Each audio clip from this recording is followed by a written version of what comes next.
Hello and welcome to the very first Outside the Box review.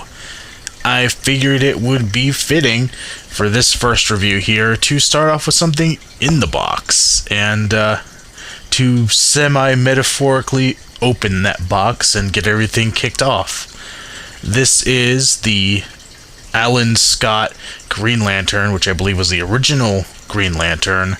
I just found this guy at Walmart. It is a Walmart exclusive figure, and pretty excited to get it open. Kind of an interesting story to picking this guy up. I've been a fan of comics my whole life, but not a hardcore fan at all. As a kid, I preferred Marvel over DC. I think those characters were a little more kid-friendly anyway. But I used to go to a comic book store in Orlando every so often that would have these big packages. I think you paid $10 for like 100 comics or something ridiculous like that. And it was just random back issues. And sometimes you got gems and sometimes you got complete crap.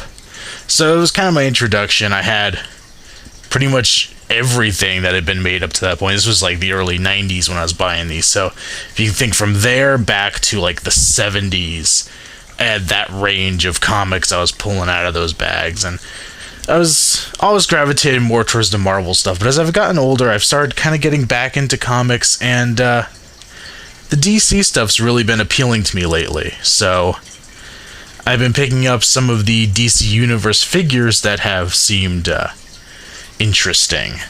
But with this guy, I had actually gone to the store looking for a Hal Jordan Green Lantern. That had been what I was hoping to find. I thought they might have had the reissue, because honestly, the Walmarts by me, these figures don't sell all that well.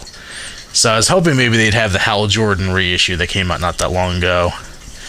But when I saw this thing, I'm like, well, I guess it's fate to pick up a Green Lantern. That's what I intended to do. So we'll get this guy open and take a look at him.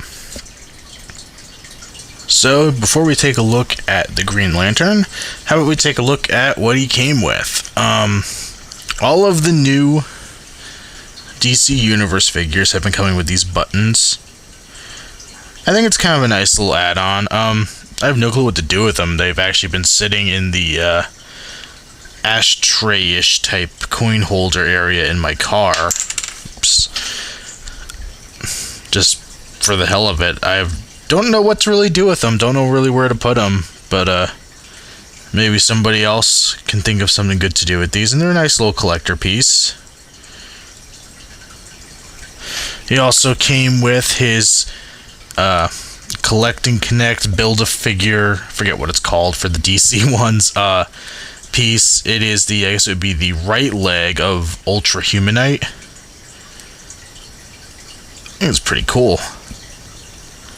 Little gorilla-y looking leg. It's almost a shame that I have no desire to collect the rest of the series. I don't really have any interest in any of their characters in it, but I kind of like this piece. I'd kind of like to build the whole figure. Maybe I'll just have to hit eBay and get the other pieces. The articulation in this, since I may not ever do a full review on the figure, it's really tight. This ball joint up here is really tight. And I don't know if that would be easier if you had the full figure for leverage there, but I'd be a little worried about that piece.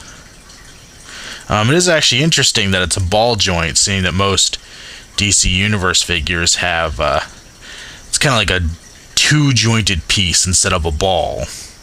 But this definitely has a ball joint. And knee articulation. The foot's also nice and articulated. Does, it swivels, and then will rotate, which is pretty nice. Onto the figure himself. He is a very nice figure. It's really impressed me because I feel like he's not using quite as much of the generic DC Universe sculpt as a lot of the figures have recently. I guess we could start from the bottom up on him. The legs are nice. The legs are pretty standard. From the waist down, with the exception of the boots, he's a pretty standard lower body. But when you get up to the chest and stuff, you have this big, chunky belt that's sculpted on there. I believe the chest looks a little different. I could be wrong on that. This nice rubber cape, which I think gives the character a lot of cool coloration. The purple with the bright green on the inside. I really like that look. It's rubbery up here as well. The arms, I believe, are also a totally different sculpt than before. These upper joints, the shoulders, seem a little larger than normal. You still get the same rotation you normally would out of them. You get the swivel here, but these arms look a lot skinnier, not nearly as beefy as a lot of the other DC Universe figures. And you have all this sculpted cloth instead of just like the spandex look that a lot of the other figures have. I think that's pretty nice. I think it's neat that they've given us something a little different and not just rehash the same figure over and over, the same basic body with a new paint job and head sculpt. Speaking of the head sculpt, it's also a very nice feature on this figure. I think they got a really nice likeness going, and I love that they went with an open mouth sculpt. That is fairly rare with a lot of figures, or at least ones that look good. A lot of times it looks like they're needing to use the bathroom or in the process of doing so. But I think it actually gives him kind of an angry look, and it's not too over the top. The hair is pretty nicely sculpted. It definitely gives that golden age superhero feel. Just kind of that classic superhero look to him. And one other detail I forgot to show off is his power ring here. Pretty nicely sculpted on his hand. He also has his lantern, which is a very, very nice fuzzy chrome green, or metallic green, I guess you'd call it, which is nice because the rest of him, it doesn't have that on it. And I know a lot of the figures lately with Green Lanterns, they've been going with more of a metallic, and it's nice just that the lantern itself just has it. It actually does make it look like it's a metal piece. It actually looks like this ring is metallic as well, but it's harder to tell just because of the size. But the lantern is nicely detailed, fits in his hand quite well. As for articulation, he has what you would expect from a DC Universe figure. His head can go up and down somewhat. It's not the best. Turn side to side. He has the ab crunch, which is decent on this figure. A lot of them lately that I've been picking up have a very loose ab crunch, and this one's definitely not a tight one, but it's solid enough that I think it's going to be a little better. Rotates the waist, the arms I showed before, ball joint up here. You could rotate the upper arm, bend the elbow, and rotate the wrist. The leg joints, as I was talking about before when I was talking about the Build-A-Figure leg, they have that double joint thing, so they swivel here, and then they can extend out.